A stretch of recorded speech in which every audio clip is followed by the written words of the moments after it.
Okay, so ladies and gentlemen, hey, we're back. I rarely really talk about Iron Man 3, and because I'm really frustrated. Okay, but let's digress. Okay, let's move over to Thor: The Dark World and talk about this Marvel one shot. The Marvel one shot is going to have it's gonna have Ben Kingsley, man, which I love. I think he's just amazing, especially inside the movie. I think that he actually stole the movie in a good way and a bad way. You know, Marvel ruined Iron Man 3 with what they did, but Ben Kingsley's performance was just amazing because he sold what he was supposed to sell. Okay, but he's doing the Marvel one shot, All Hail the King, and I thought it was All Hail to the King, but I guess it's officially called All Hail the King. And here's what the All Hail the King is all about. It's pretty much a documentary film footage or an interviews of Ben Kingsley's character, you know, Trevor, behind the prison walls. And behind the prison walls, they have a documentary filmmaker played by Scoot McNairy. And he's following him around, talking about his life and about the events that happened in Iron Man 3, and I guess his latest adventures. So here's my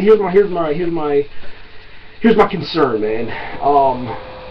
What I hoped for was that when I went to go watch Iron Man 3, I would get a real.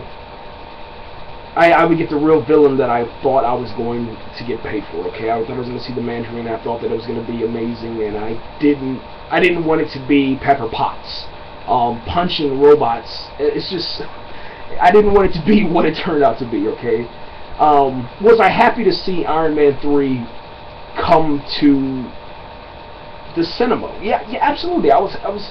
I was very excited to buy an Iron Man 3 ticket. I'll be very excited to buy an Iron Man 4 ticket if it happens. I don't recommend it, but I definitely would be. But I just was disappointed the way that they took something that fans enjoyed reading and then flipped it like that, okay? Now, did they do what they set out to do perfectly? Yes. Executed with precision. Done. Now, during this Marvel one shot, are they going to backpedal a little bit? Are they going to change it up to where Trevor is really the Mandarin? Are they going to do that? Me personally, I hope that they don't. I hope they leave it alone and just let's move forward. Because I think Thor: The Dark World, for me, it was a really good movie. I think it made up in epic fashion the epic failures that happened to be Iron Man 3. You can kind of look and say, okay, Iron Man 1, Iron Man 2 was amazing. Captain America, for me, was amazing, but it just got bad. People just didn't like it. So, okay, you had a bad film there. Thor was okay. It was pretty good. I enjoyed it. I thought it was awesome, but a lot of people were like, yeah, okay, whatever. But then you had Iron Man 3, which was like, whatever. You know, and then you had Thor: The Dark World, which made up for the bad Captain America and the bad Thor. So now we're pretty much even. Now we just have to have a successful Captain America Winter Soldier, Guardians of the Galaxy, and Avengers 2. We have to have, all those have to be successful, okay? And everything will be good.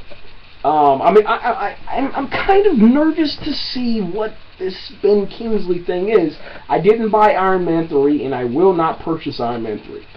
And this is what I think is genius about Marvel, is because I think that they know that. They understand it, because Iron Man 3 is still $30. $30. It hasn't dropped below $24.99. I don't even think on Black Friday it dropped below. I think it got to like $19 on Black Friday. I may be wrong, obviously, because I wasn't looking for it. But I know that $24.99 is the lowest that I've seen. And that usually is a telltale sign that the movie is really bad. Let's just be honest with that, man. If your movie has stayed at a... and what I mean bad, I mean that the company that is selling the product or has made the product knows that, okay, man, well, we got some really bad feedback from this one. We better try to make up some profits, you know, for later on, just in case. Now, if your movie was just bad because people didn't like the ending or whatever they did and knew with it, then obviously the price drops, and that's the case with Man of Steel. Moving on. My hopes with this is that they give Ben Kingsley an opportunity, man, maybe to talk to the fans through the character and kind of maybe rectify some things. If they backpedal a little bit, I don't know, maybe that's saying that, you know, Age of Ultron is gonna, you know, maybe bring back the Mandarin or something. Maybe that's what they're doing. I don't know. But I am happy to see Ben Kingsley back in the role and just on screen again in a Marvel way. So yeah, that's pretty much my rant. I went way over time, man. We're out of here.